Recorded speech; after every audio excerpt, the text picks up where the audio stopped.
Hello there, this is Angela Rasmus, and I'd like to welcome you to the latest in the series of educational webinars that DFK Australia and New Zealand have been putting together for our clients and audience. Now, today we've got a particularly interesting one with a very special guest who's all the way from the UK, who'll be talking to us about cybercrime and open source intelligence. Now, those may be areas that you're not completely familiar with at this point in time, but having an understanding of how they can impact and either help your business be, as the title suggests, victorious or a victim is going to make a very big difference to the way that you go forward in this very connected online world that we're doing business in today. Now, we always like to start off our webinars with a quote to get you a bit of an idea about what you can expect and to get the thought running. Now, we believe that data is the phenomenon of our time. It's the world's new natural resource. It's the new basis of competitive advantage, and it is transforming every profession and industry. So if all of that is true, even inevitable, then cybercrime, by definition, is the greatest threat to every profession, every industry, and every company in the world. Now, that's a quote by IBM's corporate chairman, president, and CEO. It's obviously a quote with great weight, and something that we need to look at closely as business owners. Now, with these webinars that we run, this particular one has got a little bit of a twist because Stephen has actually been a part of a roadshow across Australia in April and May as a special guest of DFK. We've been doing live breakfast seminars and workshops afterwards. And so in these seminars, some common questions came forward from business owners like yourself. So if within this presentation, if it brings up questions for you, there's a very good chance that they'll be answered as Paul, our other guest here, and Stephen are talking towards the end of the presentation. So we really hope that you enjoy this, and I'll just take you through the key points that we're going to cover for you today. Now, we're looking at what is cybercrime and where is it coming from. Now, you may have heard of the dark net, but what does it actually mean? And what does it mean to you as a business owner? We'll be looking at a thing called the hidden wiki. A WikiLeak, is it? We'll soon find out. We'll be looking at open source intelligence, tools for social media intelligence, how to hide and look at your identity online, and the very practical steps that you can take to improve your cybersecurity. Now, our presenters today, we have Paul Fumara, who is at our office in Brisbane, DFK Hern Newey. Now, Paul, amongst many things, is one of our IT specialists, as well as being a certified practicing accountant. And sitting alongside him as his partner in crime, so to speak, today is our key presenter, Dr. Stephen Hill, our special guest, as I said, from the United Kingdom. Now, I will step back now and allow Paul and Stephen to give you an overview of what you'll be experiencing in today's webinar, and just to talk a little bit more about the backgrounds and expertise that you'll be able to trust and depend on today. So handing over to you, Paul. Thanks, Angela, and hello, everybody. It's absolutely fantastic to be here today. We're really honoured to have Stephen with us. I had the pleasure of meeting Stephen last year. He was presenting at a conference, one of our DFK conferences in Hanoi, and we decided to bring Stephen out to speak with us because we were so impressed with the message that he had for us. You see, at DFK, we're very big on our service delivery, and one of the things that's driving our service delivery is, of course, IT. And it's important that people understand that when they're dealing with all things IT, particularly the internet, how to use this resource, because it's very, very clear that we are living in a very digital world. It's the age of information, and information comes in a number of forms, good and bad. This information is thrust upon us in a variety of forms. We see it through our fixed devices in our homes and our places of work, and more particularly also from mobile devices that we carry around with us. So with the benefits that we have with all this information, and they're nearly immeasurable, care needs to be taken when we consider that there are those in our communities who may wish to take advantage of the naive and the vulnerable. We hear terms such as big data and cybercrime. They're used quite extensively in the media, and these tend to elicit a fair bit of fear and misunderstanding. But we hope that today we may be able to correctly understand this phenomenon and to put into perspective what these things really mean. And so Stephen will speak about these particular aspects. Let me just give you a little bit of background of Dr. Hill. He is the director of Hill Bingham, a leading company which specialises in online investigations, cybercrime, and data security and compliance. He's worked in a variety of organisations, both in the private and public sector, including the UK Police Force, the UK National Crimes Agency, private sector fraud units, not-for-profit organisations. He's worked with major banks, telecommunication companies, and retailers. He's also written several well-known publications and has published a book called Corporate Fraud Prevention and Detection. Stephen speaks to schools on the dangers of the internet in line with his role as a safeguarding and child protection governor at his local primary school. Dr. Hill is a world-renowned authority on data intelligence and cybercrime. As I said before, we are indeed fortunate to have him with us today. It's absolutely my pleasure to welcome Dr. Stephen Hill. Thank you, Paul, and thank you everyone for listening to this webinar. What I want to do over the next hour or so is really take you on a journey looking at the areas of cybercrime, what we understand by cybercrime, but also to touch on, as we've already established, the world of open source intelligence. So what is it that we mean by cybercrime? There are many different definitions out there. The ones that I'm going to look at today actually come from the UK Home Office and the National Cybercrime Unit, part of the UK's National Cybercrime Agency. And it's been identified that cybercrime comes in two key forms. It's either dependent or it's enabled. So let's look at these in a little bit more detail. We'll start off with the cyber-dependent crime. Now, the cyber-dependent crime means that there will be a computer involved from the beginning of the activity right the way through to the end.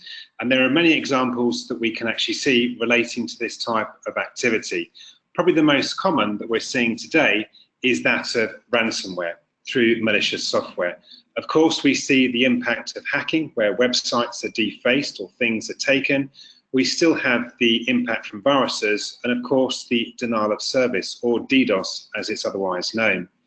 Now, these crimes, as I mentioned, utilise a computer from the very beginning to the end, so the machine is required. Within the UK, and I'm guessing it would be exactly the same within Australia as it is through other parts of the world, ransomware seems to be the most prolific. And I'm going to take you through ransomware in a little bit more detail in a moment, and also I'll touch on some of the other services that you see on the screen here. Now, if it came to a denial of service attack, what I'd want to do, and what you can see on the screen, is just an example of one typical type of software that could be downloaded typically from the darknet, which we're going to cover shortly, and this is the low orbit ion cannon. Now, this particular piece of software is aimed at taking down a website simply by leaving in their IP address. That's the target IP address of the website. It's then bombarded with information which inadvertently takes the site down. Now, the thing is, with this type of attack today, it's very simple and it's very easy. You don't need to be technically minded. You simply need to be able to know where to go online through going through forums or channels or doing a simple lookup on a reputable search engine to find such software. Once you've obtained the software, if you're unsure on how to use it, a simple trip to YouTube will give you the training opportunity to run through a series of options in terms of how this software works. So this, as I said, is our cyber-dependent crime. We then move into the area which is our cyber-enabled. Now here we see a slightly different story. The computer is used to an extent, however, the actual activity, the criminal activity, doesn't require that of a computer. And probably the fastest growing, unfortunately, is that of sexual offences, particularly against children, i.e. child grooming. The computer is used to extract information, mainly from social media sources or other areas where individuals, i.e. themselves or their family or their peers, will leave information which can then be profiled. It can then be used against the individual. Another growing area, particularly in the UK, is that of cyber-enabled fraud. The computer is used in many ways to orchestrate an attack against an individual, for them to part with information. That information can then be used against them. Now, we'll look at phishing scams independently, but one that we're seeing, again, accelerating in growth within the United Kingdom is that of a mandate fraud, a CEO, or it's also termed the FD fraud. Now, the screen that you can see in front of you is a simple example of an email, a request from a CEO requesting an immediate wire transfer. This happens in many occasions and in many guises where somebody in a position of responsibility supposedly emails another individual within the organisation requesting that a certain action takes place. In this case, a wire transfer. It could be that information is sent, i.e. a client database, or anything that could be of a value. Now, of course, the request from the CEO is not genuine, but the person receiving it then will send genuine information, believing it's going to the CEO, the FD, or the director, but actually it's going to an individual linked with criminal activity. Now, as well as having our 2 cyber-enabled frauds here, what I wanted to go into in a little bit more detail is 2 of the biggest growth areas when it comes to cybercrime. That is that of ransomware and, of course, your phishing scams. Now, I thought we'd actually start off initially with ransomware. Ransomware is something that is coming from various parts of the world. To understand where in the world these types of attack are coming from, I've got an infographic which I'm going to put up on the screen, which will identify those particular suspect countries. Now, many people will identify or consider China, Ukraine, Russia to be those most suspect countries. But if you were to run an application such as the FireEye application that you can see on the screen, which will be coming up, you'll identify that it's not just coming from those known areas. It could be coming from somewhere in Europe, it could be in Australasia, it could be in Oceania, it could be South America. Indeed, when I was running a presentation just before I came over to Australia, I was looking at attacks utilising this particular application, and the majority of the attacks against the UK were coming from the UK itself. So they were homegrown attacks, not coming from the likes of China or Russia. Now, the next area that I wanted to move into was just exploring in a little bit more detail the areas where we are most vulnerable. And of course, that includes some of the bits that I've picked up on so far, 2 of which I want to come back to independently. That's ransomware and phishing. But by looking at these 5 areas, which are in no particular order, although I would say the first one is probably the most important, if we know how attacks are taking place, then at least we should be doing something about it. But unfortunately in history, that doesn't tend to be the case. Many organisations have suffered as a result of these attacks here, but these attacks continue to take place today. Now, the first, and in my opinion, the most important, is that if the end user didn't think before clicking, there's a requirement for education. People need to be made aware of what a typical attack looks like. So, what does a phishing scam look like? What do I do if I receive a suspicious email? What if I do if I receive a suspicious text? I'm directed to a suspicious website. What happens if I receive an alert on my screen telling me that I'm under attack through a ransomware form of malware? We need to have better education. And that would include the second point, which is we need to improve the use of passwords. Now, I'm reminded of an event that Bill Gates addressed back in 2009, where he mentioned to the audience that passwords would be a thing of the past. We wouldn't be using them post 2012. Well, here we are, midway through, or on the approach to midway through 2017, and we still continually use passwords. With this being the case, and with us having to need more and more passwords for the sites we use, we need to think about cohesive and coherent operations in place, passwords, and again, in education. Now, the next 3 really fall down to the way the systems are set up. If they're set up insecurely, of course, we're going to allow an opportunity for that system to be compromised. Likewise, if we're refusing or we ignore the patches or the updates that we receive on our computers, again, we're looking towards a potential opportunity for that machine to be taken advantage of. Now, just one word of warning when it comes to patching computers. There are known scams, particularly around Adobe Flash Player. So if you see an update just pop up on your screen inadvertently from Adobe Flash Player, I'd be slightly cautious because some of these have been dressed up as scams in their own right. You believe you're downloading the latest update, but actually you're downloading malware. My advice would be to go straight to the Adobe website and then to run a search on their website to see if you require an update. And if you do, then you're downloading it directly from the site itself. And of course, finally, if the organizations we use to set up our network security, be that locally, be that in the cloud, if it's been set up incorrectly, then of course there's going to be a series of issues. So we need to think wisely about the internal structures that we utilize, the people we employ to look after those, but also we need to think more cautiously about which cloud providers are we going to use. Now, I talked about looking at two areas in a little bit more detail, the ransomware and indeed the phishing attacks. Well, let's touch first of all on our ransomware attacks. As I mentioned a moment ago, ransomware attacks are probably the #1 attack in the UK, and I would probably be speaking from the same hymn book in relation to Australia. Now, the version that you have on the screen in front of you is an older version of a ransomware called the CryptoLocker. Now, this piece of malware, as you can see, has encrypted the device on the computer. It's suggesting that photos, videos, documents, all of this has been encrypted. The only way that you're going to get that data back is by obviously decrypting it. And to do that, you need to purchase a key. Now, to put pressure on the victim, they're giving you a 72-hour window. Otherwise, the key is going to be destroyed. If the key is destroyed, you're not going to be able to get to your data. Now, we can also see here that they're not requesting that you pay in Australian dollars, in sterling. They're actually looking to 0.5 of a Bitcoin. So you're going to have to obviously get your head around, well, how and where do I get the Bitcoins from to make this purchase? Now, many of these have been very successful, and I would suggest in the UK that we're seeing sort of a 50-50 split in between whether people pay the fine or whether people are actually prepared to lose their data. But we will come back to this a little later on. So that's our ransomware attack. We also obviously have the burden of phishing scams. Now, phishing scams have been around for a number of years. It's nothing new, but one thing that amazes me is that they're more successful today. They're more productive today, and this is typically around the way they're being socially engineered. Now, the one that you can see here is actually a slightly older version of a phishing scam, but the reason I want to show you this particular effort is because it's quite clever in its operation. Now, it comes from two well-known organisations in the UK, Lloyds TSB. At that time, they were collectively together. Today, they've actually gone their own separate ways.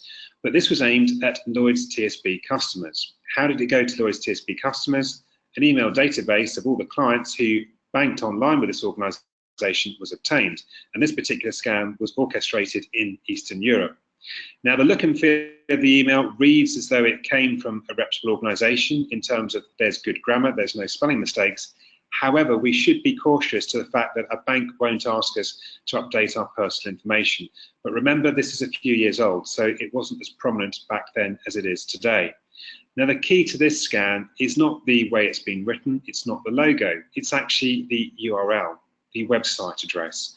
The Uniform Resource Locator tells us that it's a HTTPS link and it's going to online.lloyds.tsb. Now, to anyone that deals with online payments or does online banking, HTTPS would obviously be relevant to them. It's important that you understand that any site you go to, you must ensure it starts with HTTPS. Hypertext Transfer Protocol Secure. This gives you some reassurance that when you connect via your machine to the server, there are some levels of security and encryption. So that's exactly what you'd expect from a bank. Now, the online.lloydstsb.co.uk was the genuine URL at the time this scam went out. But of course, a website can be spoofed. Now, the way you can determine that is simply by clicking on the link, or hovering over the link, sorry, before you click on it. Now, if you were to hover over this link here, you would see the exact same letters and numbers that you see on the screen in front of you. So people would believe that this must actually be genuine, but this wasn't genuine. If you look at the URL again, you can try to identify what's actually missing, what's wrong with it. It's very difficult, which is why it's clever. Now, the L that you see in line and the two L's in Lloyds, they're not actually the lowercase l, they're the #1. So a domain name was set up utilizing a lowercase l and replacing the L in online and replacing the L's in Lloyds. So to you or I, if we were a customer of Lloyds TSB, it would be convincing. We'd click on the link and indeed we'd be taken to the next screen, which is the actual bank itself. Now, this wasn't the actual site for the bank. This is a cloned version of it, and it's very easy to clone a website. This was hosted on the domain that we've just seen on the previous slide, and of course, people would then be tempted to enter in their information. Now, the information that was required is a bank ID and indeed a password. Now, in this particular scam, it wasn't that the gang was interested in the password, interested in the bank ID. They simply wanted the password of the account. Now, the reason they wanted the password is something that we've been told by psychologists over the years, is that the typical human being is a creature of habit. And what this means is that for roughly 80% of us, the password that we use on one site is going to be the password that we use on every other site. So in this case here, if someone had actually taken the bait, filled in the information, the password would be made available to the organisation who was behind this particular scam. Stephen, sorry to interrupt you just for a moment, but at the moment we have a blank screen. I think we may... I was hoping you could see it, but I was talking from memory. Okay, no problem. So we're talking about a website here. I can still understand exactly what it is that you're talking us through. Just wanted to highlight you to that. So continue. Okay.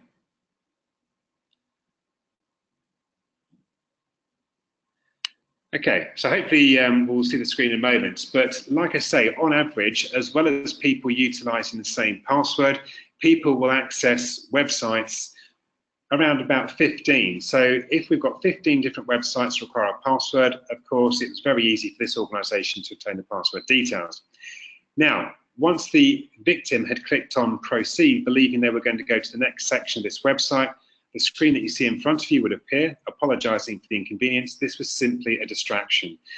The gang themselves operated this site for around about 48 hours. It was enough time for them to harvest as much of the data as they could. So a lot of those victims would then have their information either given free on various channels online or sold through the dark marketplaces.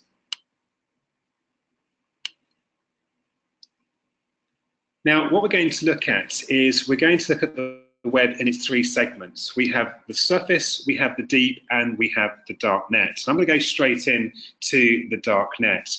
Now, the dark net is an area that you won't be able to go to through your ordinary web browser. You'd need to download third-party software, typically Tor, which is known as the Onion Router. Now, I'll come back to Tor at the very end of this particular webinar to talk about it from a positive perspective, but it is a tool that criminals like to use based on the fact that it gives them invisibility. Now, when we talk about the dark net, what makes it different to the surface? Well, I've already mentioned that word, invisibility. A typical surface site is one that can be identified very quickly. From the address on the website, we can trace the IP address, we can identify the owners behind the domain name. With a darknet hosted site, however, we can't obtain the information in terms of who's behind the website, their location, and any other details. So, of course, you can understand this becomes very lucrative to an individual operating illegally or to a cyber gang.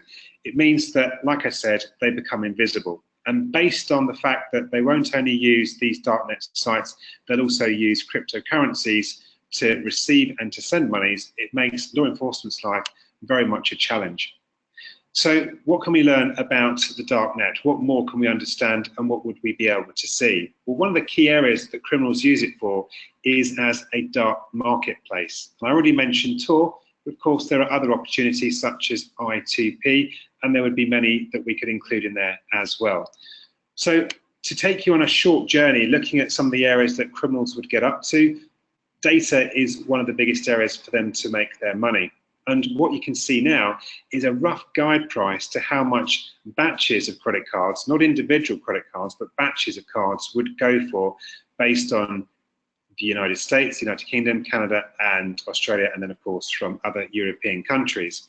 So we can see, depending on what information we have, whether or not we have a date of birth, if we have all the information, of course, that value will increase, but this is for batch numbers.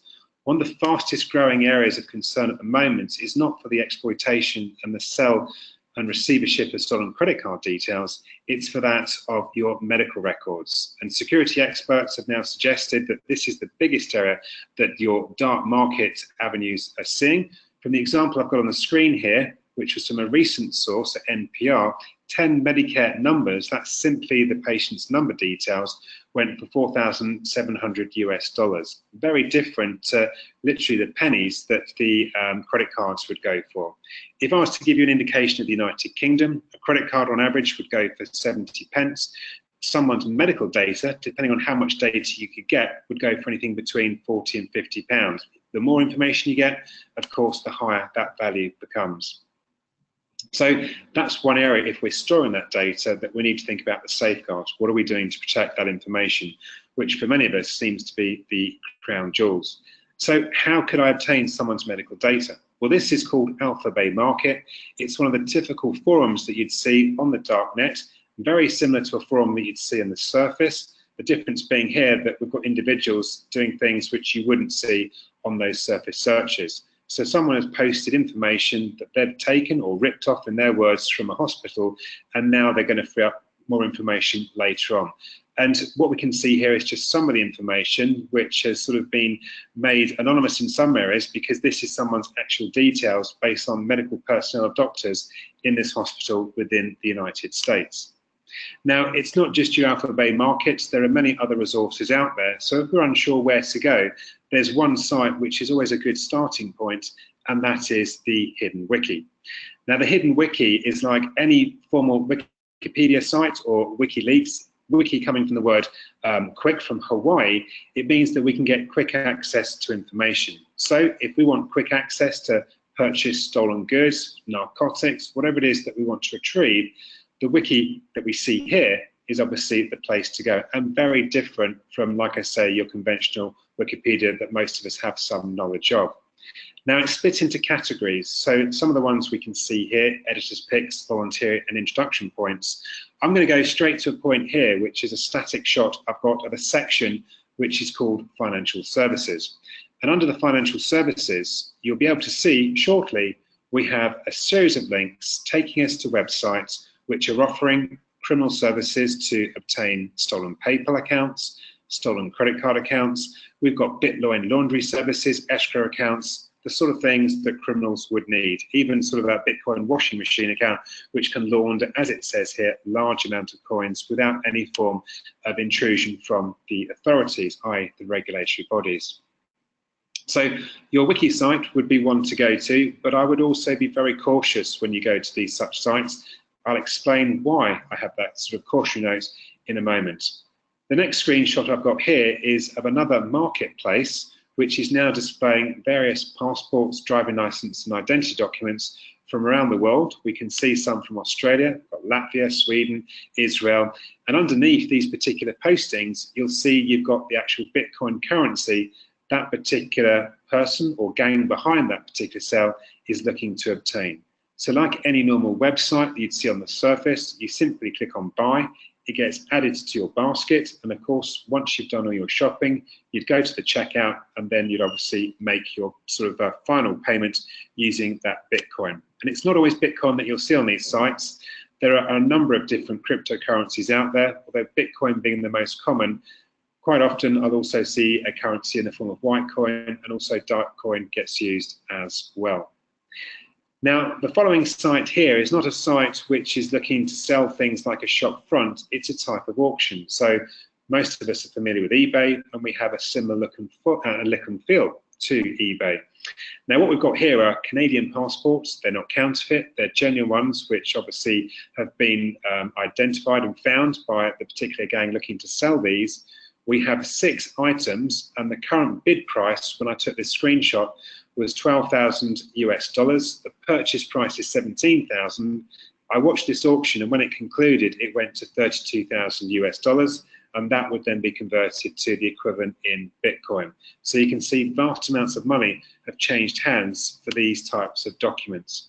Now, it's not just passports. The following screen that I'm going to show you comes from sort of my back garden in terms of the UK, and these are for UK driving licenses.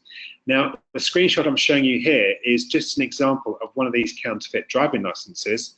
The reason they've got a picture of a fictional character, as in Sean Connery playing 007, is just to show that this isn't someone's genuine sort of driving license, to show how authentic it is. This is one which has been manufactured, and anyone that's had any form of training to identify the key markings you'd expect to see on a driving license, this demonstrates that in natural light, and then the next screen that we'll see will be that of UV light, they've actually tried to capture all the markings to make it as genuine as possible. So anybody that has been trained to identify, is this a real document, someone doing their money laundering checks, this actually would pass, and obviously that person would be processed as a result. Now, there are lots of other things that we can do in the dark marketplace. The time doesn't allow us to go to all of them, but I thought I'd mention one of the many search engines that you're now seeing appearing in these dark markets. This one here loans itself very much to Google in terms of its look and feel, and it's called Grams, but very different from Google. We can see that it's giving us a suggestion of what we could search for. Now, yes, you could search that on Google, but you wouldn't necessarily get the same information that you would get through this search engine. Its main area is narcotics, but of course drugs. It can look at other areas as well. And more of these search engines are starting to appear, as it's believed there are around about 30 to 40,000 of these sites now available, and these are the services that index those sites, making your life easier to retrieve the information. Now, I had a little bit of a hesitancy over the Hidden Wiki. The reason behind that is that not so long ago, I was speaking at an event in the UK aimed at a large firm of accountants, and it was their insolvency division that attended. One of the individuals was very animated during the presentation when I was talking about the dark web, how you could disguise your identity, and indeed cryptocurrencies such as Bitcoin. I understand now the reason for his enthusiasm is that he wanted to basically go online himself to purchase, as we can see here, a firearm, because he was involved in a complicated relationship and he wanted to obviously teach those involved in that relationship a lesson. It was lucky for his victims that he bought the weapon itself from a National Crime Agency sting operation. It was a site that had been set up, what we call a honeypot, to lure people in. Of course, he was identified. He was picked up in Amsterdam, where he went to obtain the weapon and is now serving 5 years as a result. So the message there is that if you are going to the Hidden Wiki, not that I'm going to suggest you're going to go out straight away and buy one of the items you see in front of you, but remembering that you are going through to criminal websites, and of course what you see there is the genuine thing, or to an extent it's genuine. Some of it has obviously been set up by law enforcement. So this young man you see here now, obviously I think he regrets the actions that he took a couple of years ago. So hopefully that gives you a little bit more insight into the areas of the dark net. I thought I'd finish with one final area, and that is that, yes, the dark nets are linked to hitmen services, and this is just one of the many that you're now seeing where you have contract killers. I won't sort of spend too much time on this because it's not the nicest thing to talk about, but you can see here that they have their rules in terms of not taking out any children under 16. They won't go for any top 10 politicians, but anybody else, it seems, is fair game. And you've got their pricing there at the bottom. So let's leave the dark net there for the time being. And now let's return to this world of open source intelligence. Now, open source intelligence, as we can see from the definition here, it's referring even to information which is publicly available, i.e. it's overt. So anything and everything that I'm going to show you now, it's all available through doing searches through various search engines and using various databases. You don't need any specialist software, and you don't obviously need to go into the dark net. And in terms of law enforcement, the work I do both in the UK and overseas, the majority of intelligence obtained now is through these overt mechanisms rather than traditional covert means, which we would have seen, let's say, 10 years or so ago. Now, probably one of your biggest and well-known search engines, no matter where you are in the world within reason, is going to be Google. Now, Google, I don't want to sort of put anybody off Google. Indeed, I want to encourage people to use some of the key skills within Google itself. But I think it's important just to say a few things about Google and indeed what it does. First thing is, as we can see here, we've got Google Australia. This is a screenshot because at the time I was in Australia when the screenshot was taken. It was done a few days ago. And here we have New Zealand. Now, of course, this wasn't taken whilst I was in New Zealand. I'm yet to go there, but I can configure the settings so it's as though I'm in New Zealand. No matter where you are in the world, when you go onto Google, it looks at your IP address, it identifies the country location of that IP address, and it will give you that version of Google. So if I want to find information about the UK whilst I'm in Australia, it would be in my interest to switch to the UK version rather than going through the Australian version. Otherwise, a bias is going to be given to Australian data as opposed to that from the United Kingdom. Now, I mentioned there's a few things that you should just be aware of, not necessarily concerned about, but just aware of when you're using Google. Google will track and it will bubble when you create your search. So what do we mean by tracking and bubbling? Well, hopefully the graphic here answers the question on tracking. It looks at where you're sitting, not your exact location, but your country through your IP address. It looks at the browser that you're using and the information that your browser collects whilst you're online. It identifies the computer you're using. It then looks at the query that you enter in. Indeed, it's been estimated it looks at around about 57 things when you run a search through Google. So if privacy is a concern, if you've read and looked at the reports from Edward Snowden, it may well be that you are concerned, and therefore is Google your #1 choice. But of course, we can get around that. So that's our tracking. Now, how about our bubbling? Well, bubbling is the fact that when you run a search on Google, it retains the information into the cache memory of your browser. And so the next time you do a search, it remembers you've been there before. And that's why sometimes you get some of these persistent ads that are telling you that you've been here before, there's a special offer, or it's giving information to what it believes you want to see. Again, that could be a disadvantage if you don't want to be put into that bubble, so to speak.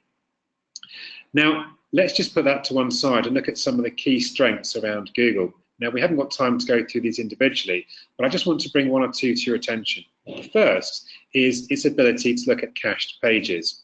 Now, I've entered in a query here, DFK International, and of course, the associated pages have come back, and they're listed in an order that Google feels they should be represented. Of course, we've got dfk.com at the top. Now, I've clicked on that arrow, which is just the right-hand side of dfk.com in green, and the box appears which says cached. This then gives me the ability to go to the dfk.com webpage, but without going it live on their site. So if I didn't want them to know that I'm looking at their website, I didn't want to leave those digital fingerprints or footprints, I could go through a cached version of that website. What this means is that I'm now going to look at it through the eyes of Google. And the next screen that we should see should actually give us that view. So we're now seeing DFK International in its cached version. And as the screen sort of appears in front of us, we'll see at the top, it's telling us when it's taken that snapshot. So this screen appeared on the 8th of April at 18:32 GMT. So I can look at the site, scroll through it as though I'm within Google, as though I'm on DFK's website, sorry, but the URL that I've captured at the bottom, you can see that it says webcache.google user. I'm on one of their servers. So yes, Google knows I'm looking at this website, but DFK on this occasion doesn't. So if there is an occasion where you don't want to be known to the individual, it's one possibility, but there are other opportunities to disguise our identity as well. So that's our Google cache. So let's now look at another key feature that I consider to be very important within Google, and that is its ability to look at images. Now I've slightly changed my query here. I'm looking at DFK Australia, New Zealand. And I've selected images, which is now in blue, just above the wordings that I've entered in. To the right-hand side of that, I've got two words, settings and tools.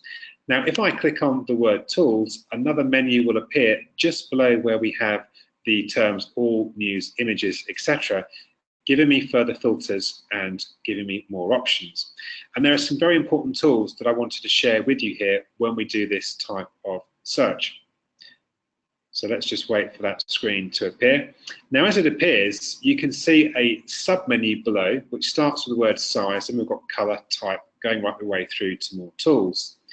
Now, the one that I'm going to use on this occasion is I'm actually going to use the setting under the heading type, because I want to filter the images just to show me pictures of a face, which are linked to DFK Australia and New Zealand. So no longer am I going to see the logos, no longer am I going to see some of the main pictures that you've got on the screen now. I'm going to see people who have been tagged with DFK Australia and New Zealand, but only the image of their face. And these will be coming up on the screen as we move through the next couple of shots. Now, the importance here is that if you want to find information about you, or to see is your photo being used on another website, by going into Google, typing in your name or your organization's name, selecting images, then type, then face, you may be seeing images similar to what we have below. These are all individuals who are obviously linked to DFK International through the various offices in Australia and New Zealand, and Google has identified them by the tags associated to those. So it's a good way for you to see, in some respects, if you have a digital shadow. So what's a digital shadow? A digital shadow is where someone is impersonating you. They've extracted an image from one of the websites where you have a profile. They've taken information from that same website, or indeed from other websites you use, typically social media, LinkedIn being probably the most preferred choice. With the information they've collected, they can then use that to set up you as a profile, trying to lure in your contacts, your connections, your peers, getting those people to believe that actually this is the individual, say it's myself. So Stephen's asked for this information, I can contact him because, yeah, that's him, that's his photo, and that's his biography. So it's something that you may want to check for yourselves. Now, Google's not on its own there. There are many search engines that can do these types of searches, but you are looking at one of the largest databases of this type. Now, if you are concerned about using Google, one service that you can use while still using Google's data is Startpage. Startpage, in its own words, not mine, it considers itself to be the most secure search engine in the world, but then its competitors would say exactly the same. But Startpage interrogates Google's data, but it's like putting a person in the middle. It sits between you and the search engine, so nothing is being tracked, the information is not being bubbled, personal information from your browser, etc., is not being extracted. So it's one that I'd strongly recommend. Now, that's not all that Startpage actually has to offer. It has another unique service, which is very different from a search engine of this type. Now, I'm going to enter in a query into Startpage, looking for a website or any website that would look up my IP address. Now, if you go to any website that looks up your IP address, of course, it's going to identify exactly where you are. Now, as we look at the listing here, there's one towards the middle, which is called whatismyipaddress.com. Now, this site here, if I just simply clicked on the link or the blue text above, which says what is my IP address, it would take me to their site. And as I'm based at the moment in Brisbane, it would then give away my location. It would say, right, you're in Queensland, you're in Australia. It may even locate Brisbane, but it would give away the IP address. That's the unique identifier which would tell them who I am through the ISP. Let's say that I don't want to give away that information. Just to the right-hand side of the green URL, that's the website address, you've got two words, proxy and highlight. Now, on this occasion, I'm going to select proxy. Now, what this is going to do when I select proxy is it's going to put somebody in the middle. Therefore, when I actually go to the website, which is designed to tell me what my IP address is, it's not going to give away my location. So now by clicking on proxy and going to the website, whatismyipaddress.com, it's going to tell me where it thinks I am. In this case here, you can now see it thinks I'm in the Netherlands. So despite doing this search in Australia, or if I was in the UK, it's given me a different IP address from the ISP that I'm using, therefore making me invisible to some extent. So Startpage, as I mentioned, not just a good search engine in terms of privacy, it goes one step further to protect you through that proxy. Now, DuckDuckGo really needs no introduction as it's been around for some time and it's received so much positive publicity. This is one of the banners in the US, which obviously is aimed at attacking Google, because we know now that Google tracks, whereas DuckDuckGo doesn't. So it's been a huge marketing campaign, which has proved so successful that the likes of Apple have now taken it on as one of their search engines, and they've given preference to DuckDuckGo as opposed to Google itself. Now, DuckDuckGo not only gives you the advantage of being secure and private when you're running your search, it uses more than one data set. Startpage simply looked at Google's data set. When you use DuckDuckGo, it may well be looking, as it alternates, a different data set, which could include data from Bing, it could be data from AOL, from Yahoo, etc. Now, they see here, I've done a search for the ACFE, which is actually the Association of Certified Product Examiners. And what you tend to find with DuckDuckGo, not only has it got the good privacy aspects, but it also tends to get straight to the point. It gives you the most relevant and applicable data based on your query. So you're no longer faced with the millions of hits you'd get through using Google, Bing, or other similar index search engines. But the main reason for me showing you DuckDuckGo is down to the security it has to offer. So we've seen a couple of search engines there, and we've talked through privacy and some of the issues and concerns. Now let's look at how we can obtain information that's no longer online. This could be an old tweet, it could be an old website that was taken down. This is the Internet Archive, which runs a project or an operation called the Wayback Machine. Now, the latest version of the Wayback Machine offers you two services. The first is that you can go back as far as 1995 to see your website or any captures it's taken of your website, or you can search for a term that's been mentioned since 1995. Now, just to give you a very brief example of how this works, you would simply type in at the top where the HTTP and the / cursors are, the website address. On this example here, I've typed in dfk.com. It's come back with a series of selections, which we can now see in the following screen by giving me a timeline from the very first capture of the DFK website through to when I utilised this particular application, which was in 2016. Now we can see here that we've got the timeline across the top and then a calendar view below. On the calendar view below, wherever you've got that light blue circle over any of the numbers, that indicates that on that particular day within that month, a capture was taken of the site.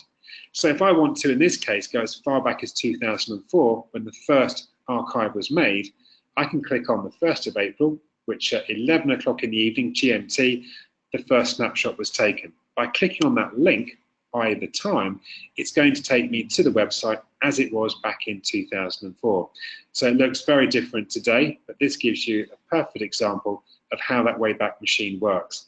Now that I'm on this page, I could click on any of the links, any of the tabs at the top, and I could use this website as though I'm back at that particular period of time. So if you want to look at archived information, then again, it's one that I'd recommend you use. Now, I've included Craigslist within this webinar just to identify how criminals can purchase or sell information in the surface web, no longer in the deep web.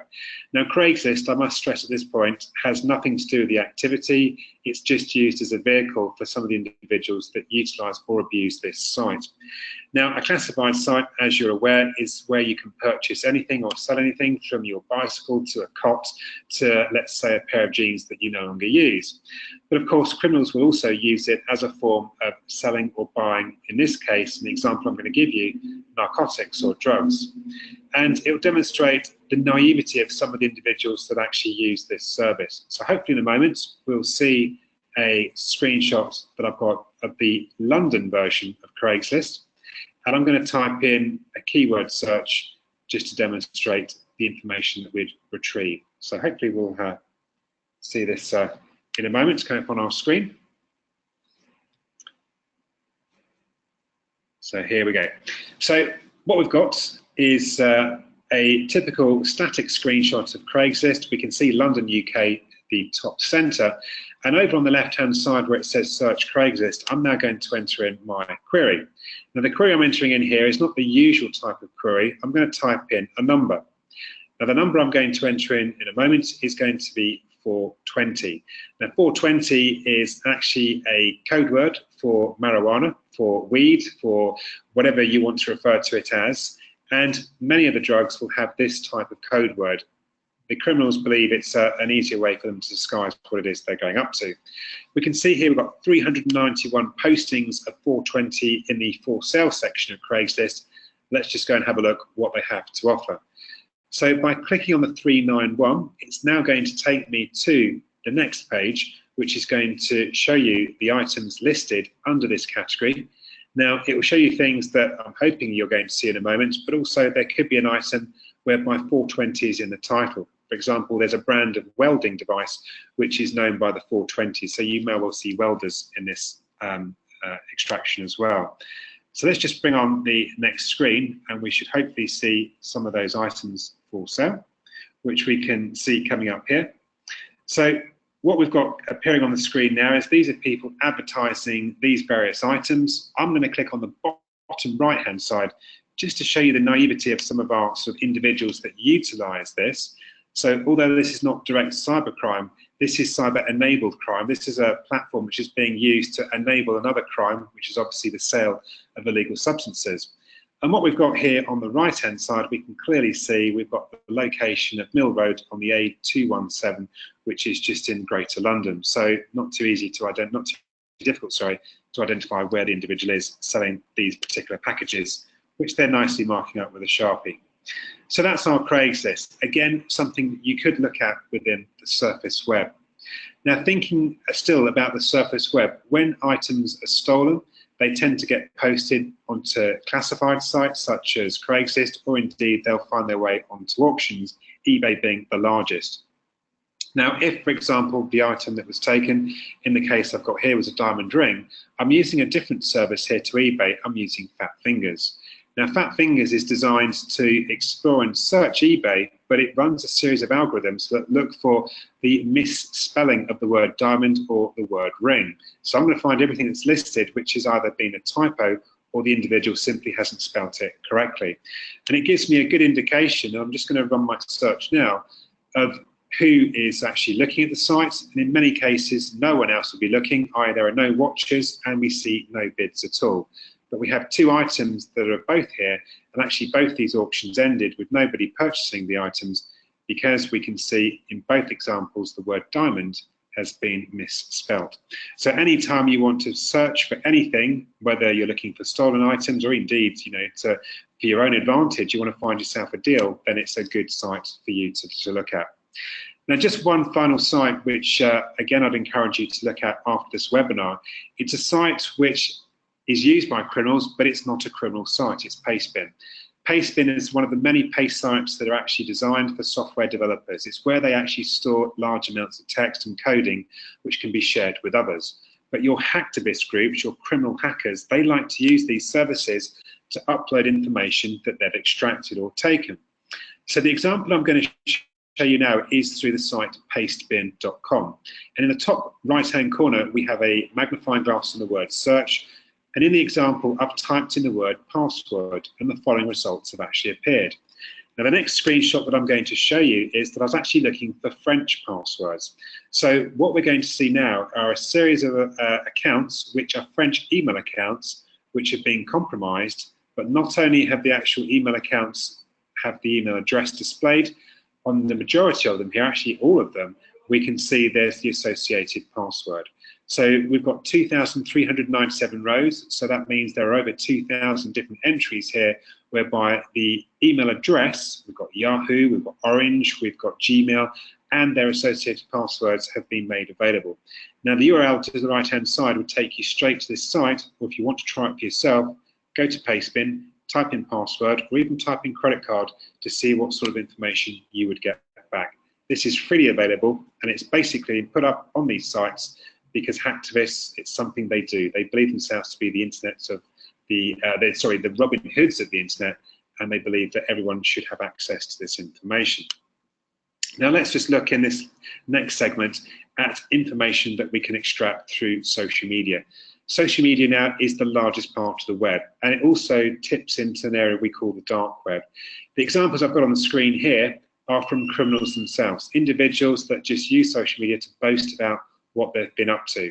Now, I won't go through the story behind each individual here, but you can actually see people posing with money, standing on top of vehicles, etc.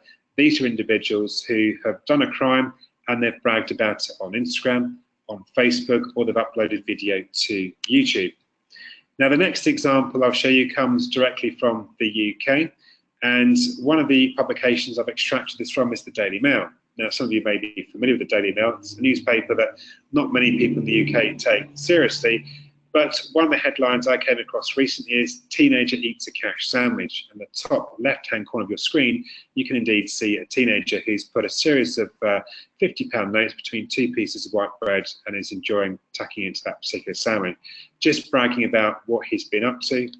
Just to the right-hand side, we see a vehicle he's taken, his mate below has taken a vehicle, and of course we've got items at the bottom left that have been compromised as well. So social media provides them the perfect opportunity, but it also provides the perfect opportunity for people to extract your information and set up a fake profile, i.e. create a digital shadow. So if you want to run your name through a comprehensive and probably the largest deep web people search engine, I'd encourage you to go to pipl.com. You've got the website address just in the bottom left. You put in your name, you put in the location. Now, the example I've got here is London, but I could go further than London. I could put in a district or a section within London itself. The more information you give people, the better the success you're going to have. And of course, it's come back with a series of Charles Fishers. Now, if I put in more information based on a particular age range, again, the more information I can actually provide, the more accurate the results. Now, what we can see here is just one such example, and this just gives you an indication of some of the information Pipple has extracted. So quite comprehensive in terms of giving me their career, their phone number, additional names, places they've been, also associated with, so work colleagues, it could be family members, it could be other individuals that they link through to. And of course, we've only got part of the screenshot here, but if we continued through, we'd see a lot more intelligence. Most of this comes from social media, and that becomes a hunting ground for your cyber criminal. But here, they're able to obtain as much information about their victims through profiling, from building up and developing an individual's portfolio or a CV, and then to use that against them. So again, run your name through Pipple. Now, just one other aspect I wanted to talk to you about through social media is that some people will use social media in terms of mobile apps such as Instagram, Twitter, LinkedIn, Facebook, and because they're using it on their mobile device, wherever they are in the world, when they broadcast, that information can be picked up. Now, this site here is a site or an application called EchoSec. Now, the example I'm going to show you is based on the trip I had with the DFK organisation last year, where I was invited to speak at their international conference in Hanoi in Vietnam. And I've done a geofence around the area where the conference was based. Now, when I say geofence, I've dragged and dropped a box around the segment that I want to interrogate. And inside that box appears these little markers which identify where there are YouTube videos, where there are Instagram postings, Facebook postings, LinkedIn. If I want to look at any one of those, I simply click on any of those markers and it will tell me who that person was when they sent that particular message. So if I magnify in over this sort of area at Hanoi, we'll see a series of these markers, and I'll be able to pick one out just to demonstrate that to you. So hopefully we'll see the next screen, which will give us a larger view. Now I'm going to click on one of those Instagram updates, which I've now done, and we can see that the larger brown icon in the center of the map comes from a young lady called Tia, and she's posted at the exact time when I was actually doing this search last year in July, and she's posted her message with a photo which presumably shows of a trip recently to Halong Bay, as it's only a short distance from Hanoi itself. Now, this is looking at it in real time, but of course you can extract intelligence using this site from an event that's taken place previously. So I'm now going to go to a different part of the world. I'm going to go to Europe, and I'm going to go to Belgium. And I'm going to do a geofence around the airport in Belgium, which includes the Sheraton Hotel. Now, the reason I've picked this location is that many of you will be aware of the events that took place last year and the bomb attacks on that particular airport. Now, I actually happened to be in the airport at the time. I was speaking at a conference, which, as you can imagine, was cancelled, speaking in relation to open source intelligence. And so I was interested in what was being published online at the time that we were there, because there was a full shutdown on people using social media. But when I was leaving the venue, we walked into a mass of media. So I just wanted to see, well, what was being captured. So I've had to go back in time. So I've geofenced the area around the airport. I've set it to the date that we were actually able to leave, which was 2 days after the actual bomb itself. And what we'll see on the next screen is just photos of individuals that were then captured as they walked through the gates that we saw in the previous screenshot, which includes Muggins here just in the bottom right-hand corner. So EchoSec, which is not unique, there are other services similar to it. We can not only do geofencing in real time, but we can go back in time to see, well, who was in that area when that event took place and what were they posting to social media. So that really takes us to the end of our journey through social media. What I want to sort of wrap up with now is looking at, well, okay, how can we protect our identity? And we're going to see some very simplistic ideas here. It's nothing too technical. But the first and probably the most important is to consider when you're going online that you disguise your IP address if you wish to do so, but you consider the browser that you're using and the way that you're using the internet and the World Wide Web itself. Any device that you use that connects online, you are going to be leaving those digital footprints, so we need to obviously address that. There are many solutions out there in terms of using a proxy or using a VPN. I'd look at utilising both. Now, I wouldn't recommend one product over another. They all do very much the same thing. It's down to really what you want to use it for and how much you're prepared to pay. But the examples I've got on here, from HideMyAss, which is a third-party proxy, to a VPN such as Perfect Privacy. Now, I mentioned Tor at the very beginning when we talked about the dark net, and Tor is one such example of a proxy, which actually would give you some of the best forms of privacy.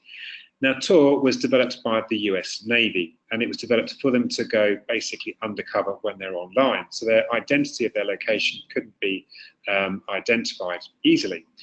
Now, this was handed over to civilians a few years ago to make it more secure. What I mean by that is that it's good having a system for the military to use, but to make it better, you need more people. So they had the idea that we'll give it to civilians. So more people use it, it becomes more difficult for people to identify where you are. Now, Tor shouldn't be confused with criminal activity. Yes, it is used by a very small percentage of criminals, but the majority of people today that use Tor are your governments, your law enforcement agencies, police force, your military, but indeed your journalists, your whistleblowers, and just simple people in relation to day-to-day searching. So Tor might be something that you're interested in and want to explore for yourselves. If you do download Tor, I'd recommend putting it onto a USB stick and then running it from that USB drive. It then means it's portable. Anywhere you can go, you can then plug Tor into that machine and you can piggyback off their connection. So let's just wrap up with a few more slides looking at what do we mean by security? How can we secure ourselves? And looking at this screen, you're probably thinking, well, this is common sense, isn't it? Well, actually, yes, it is. And that's your biggest barrier. It's using common sense. It's ensuring that you have software on your machine, such as antivirus, anti-spyware firewalls. It's making sure you encrypt the device if it needs to be encrypted, and the data that you're sending. That you destroy old data effectively on old computers that you're going to, let's say, donate to a charity, or you're going to dispose of. Use specialist shredding applications. And if you're using a web browser, think very carefully about the browsers you wish to use, and whichever browser you choose to use, Chrome or Firefox would be my preferred option, or Safari if you're on the Mac, then make sure that you set it to clear out your temporary internet files, your cache, and your history files. But also to consider using a third-party tool that monitors cookies, and you can actually get that to prevent certain things from being installed on your machine. Now, if you are worried about your web browser, you can go to the website, which is simply the name of the organization at the top, followed by .com, and click on Test Me when the website loads. This will then interrogate your web browser and it will give you a report. And please act on that report, because it's finding the vulnerabilities and it's telling you what you should be doing to patch that particular service. As well as looking at your web browser, those of you that have any concerns that your email address, this is your internet email address, is in the public domain, particularly in the surface, then you can go to breachalarm.com, you enter in your email address, you just go through a captcha test to make sure that you are real and not a robot, and it will then tell you whether it's positive or negative, i.e. whether your account does now appear on one of the many databases that we see circulating around today. Now, as well as these two areas here, I'd recommend that you look at your own government's websites, the academic websites and law enforcement that you have in Australia, because you have some excellent information. I've just brought in an example from the UK. This is set up by a former National High-Tech Crimean and Police Crimean officer, and it's called Get Safe Online. The website address is at the bottom. It's open to anybody, and there's very good information and training videos looking at your personal information, but also looking at it from a business perspective, so you can share this also with your staff. Now, as well as Get Safe Online, I thought I would throw in another example, which is going to be the government's recommendation of the 10 steps to cybersecurity. Now, this is from the UK government, and it's really encouraged that all UK businesses now follow these steps. They're very simplistic. And of course, reading this particular slide is going to be difficult, so I'd encourage you to go to the Cabinet Office, or you can go to the Home Office, or do a simple search for 10 steps to cybersecurity, and you'll be able to download the associated PDF, which goes into each of these 10 steps in a lot more detail, giving you very good practical advice. So I hope that's given you more of an insight into the areas of cybercrime, but also looking at how we can actually explore and identify some of those areas in more detail. The one final word of warning that I wanted to share with you is consider your mobile device, be that your smartphone, be that your tablet. More and more of us now utilize these devices to access the internet, but we don't necessarily put all the safeguards on these devices. So you need to consider the device you're using and whether or not you should have antivirus or anti-malware on that device, just to give you that further protection. The majority of the applications out there on offer from your reputable organisations is free of charge, whether you're running on Android, Windows, or indeed on Apple. So I'll leave you to have a look at that for yourselves. And I wanted to end this webinar just by leaving you with some words of wisdom from an individual, whether it was a male or female, going by the name of the Dark Avenger, the legendary virus writer. And they had a set of rules back in the early 80s. The first rule was that don't buy a computer. The second rule was that if you were tempted and did buy a computer, simply don't turn it on. There's a nice internet conspiracy around the Dark Avenger, and I'll leave you to find out what that conspiracy is. But the Dark Avenger has been linked to one of the largest antivirus companies we have in circulation today. The conspiracy is that they wrote the virus and then they had the cure for it very quickly. So more people used that organisation above and beyond their competitors. Now that does take us to the end of our webinar. I certainly hope it's given you further food for thought and given you more of an insight into this world of cybercrime, but also how we can actually commandeer and make ourselves more secure. I'm now going to hand you back to Angela. Thank you. That's wonderful. Thank you so much, Stephen. I love seeing that quote from the Dark Avenger. That made me laugh when you put that one up. But the great thing is that what we're appreciating from the presentation that you've done here for us today is if we have bought a computer, if we have switched it on, because I think we sort of have to these days, there's some great practical steps that you've given us for things that we can do to reduce that possibility of those online attacks having a negative impact on us personally and then by default on our businesses as well. So thank you so much for those insights. Great to go back through and watch this webinar more than once, methinks, to pick up on all of those. But of course, what I'd like to do now before we do close off is to bring up some of those questions that were at the live presentations that you gave that may also just illuminate some of the areas that you've touched on today, as in things that people at the coalface have been asking when you've presented. And for that, I'll hand back to Paul, who can have that quick discussion with you before we end up today. Paul, back to you.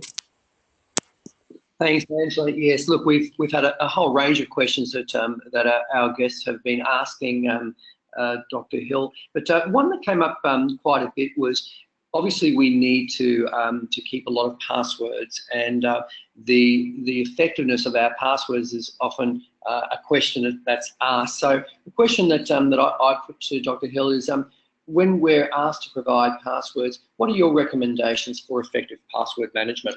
Yeah, I mean, it's a fantastic question. Like I say, we are still blighted by using passwords. I mean, there are many options out there. So if we start with the password, first of all, it's sort of an industry standard, or it is in the UK, that a password, first of all, should be no longer than 12 characters in length. It's actually recommended that 14 should be the size of a default password.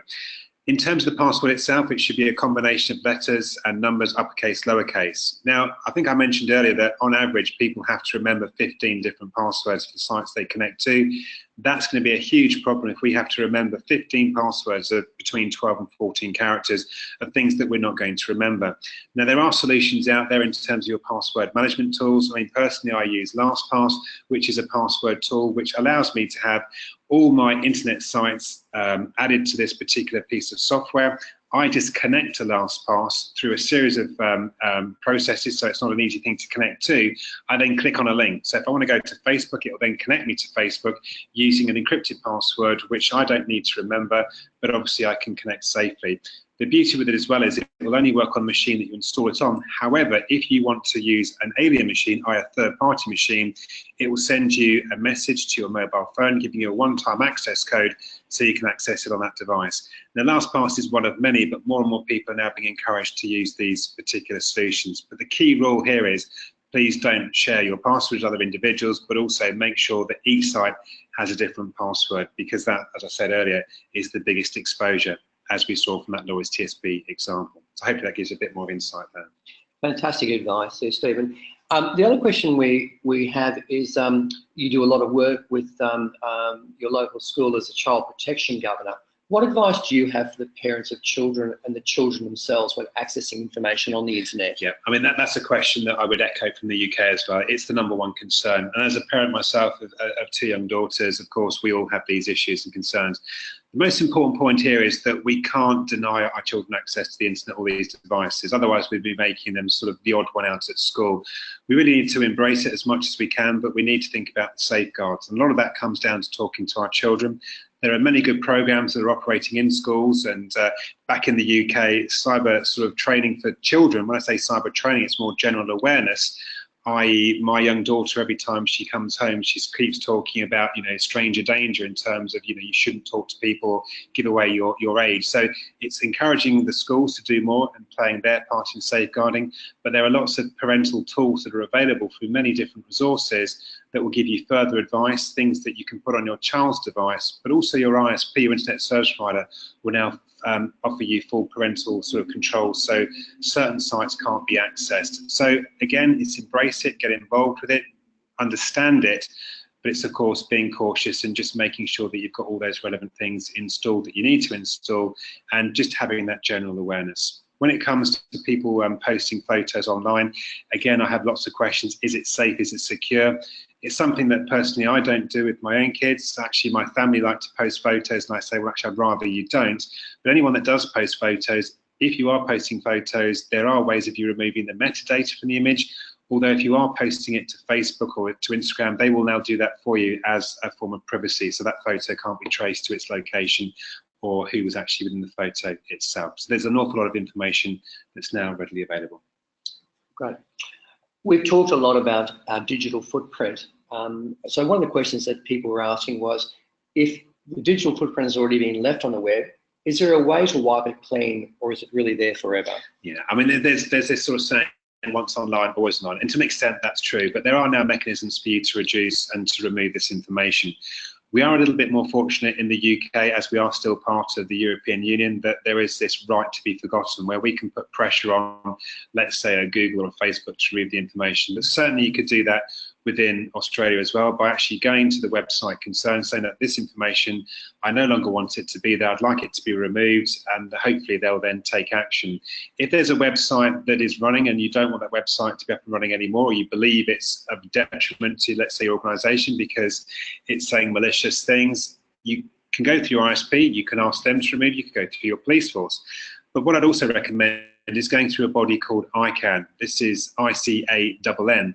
Now, ICANN is the international regulator for domain registration, and they will have the ability to take a website down. So if you have no joy with your local law enforcement agency or your ISP, you can basically go over their heads and go through ICANN. But first of all, I'd start going locally to your own ISP. If they can't assist, then like I say, you can go through other bodies. Okay, well, last question I've got for you is, how do people best avoid being caught by phishing scams? Yeah, I mean, unfortunately, phishing is still very much here with us today. I mean, the key thing to this is in education.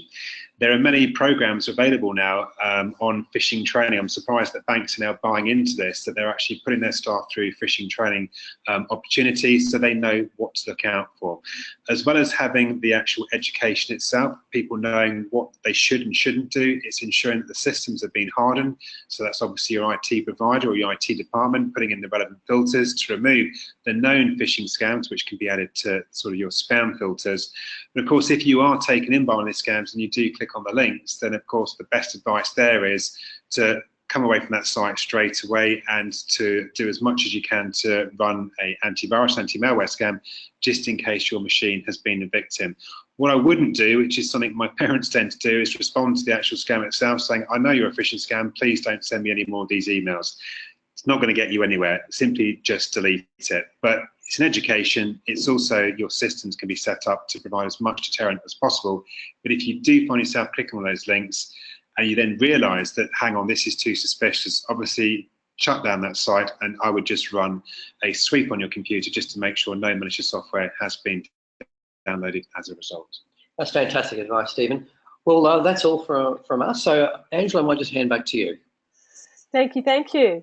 And so just to conclude is to thank you as a participant in this webinar, to have taken the time to have watched and to soak up the expertise and the information that we've shared here today. And we hope you found it really helpful.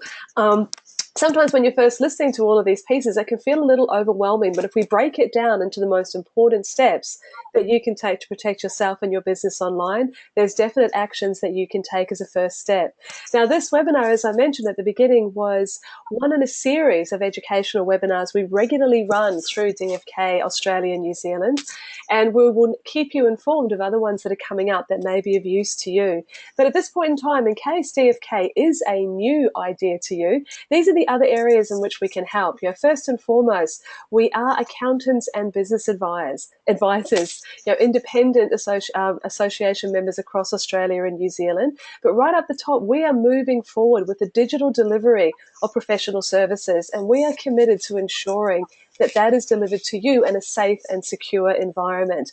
Now, I mentioned one of our presenters today, Paul Fumara, he is the chairman of the DFK International IT Committee at the moment. So that fusion of professional services and in an IT environment that can make them work so well for you. So Paul is definitely someone to have a conversation with, if that is something you'd like to explore for your organisation. But other areas in which DFK can assist are with strategic planning workshops, business valuations and structures and setup, doing due diligence, of course, the compliance assistance with accounting and tax.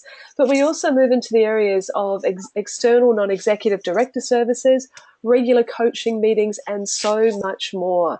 We like to look at it as a full-bodied approach to assisting you in the growth and development of your business. So thank you for your time today. Thank you so much to Paul and to Dr. Hill, to Stephen, for sharing your expertise with us.